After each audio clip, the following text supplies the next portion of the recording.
وہ میاں بیوی جن کی بات طلاقوں تک چلی جائے، جو بہن بھائی جن کی آپ سمجھتے ہیں کہ گھروں میں لڑائی ہیں اور بات رشتے ختم ہونے والے ہیں، تو آپ اس وظیفے کو پڑھیں 94 ٹائم، ایک دفعہ سورہ الکوثر اور ایک دفعہ سورہ اخلاص۔ اس کے بعد آپ یہ ہدیہ انبیاء علیہ السلام کی نظر کر دیں۔ اس کے بعد آپ دیکھیں گے کہ آپ کے گھر کے اندر جو لڑائی جھگڑے معمولی باتوں پر شروع ہو جاتے ہیں وہ ختم ہو جائیں گے، اور اس گھر کے اندر سکون ہو جائے گا اللہ کے حکم سے۔ آپ دیکھیں گے کہ لڑائی جھگڑے بھی ختم، اور جو میاں بیوی کے اندر جھگڑے چل رہے ہیں وہ بھی آہستہ آہستہ ختم ہو جائیں گے۔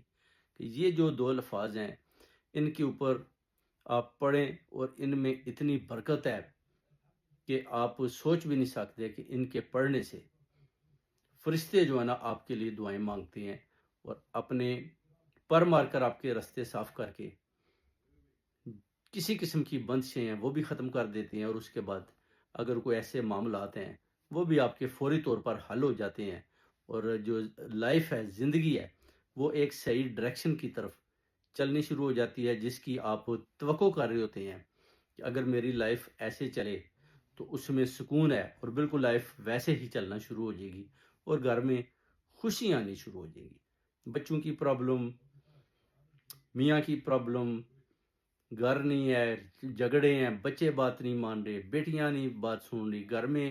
اسلام دور دور تک دکھائی نہیں دے رہا، قرآن شریف کی کوئی تلاوت نہیں کر رہا، باہر لوگ گیموں میں لگے ہوئے ہیں، بچے ماں باپ کو باتیں ماننے کو تیار نہیں ہے، کوئی کسی کی بات نہ سن رہا ہے نہ مان رہا ہے۔ آپ نے یہ پڑھنا ہے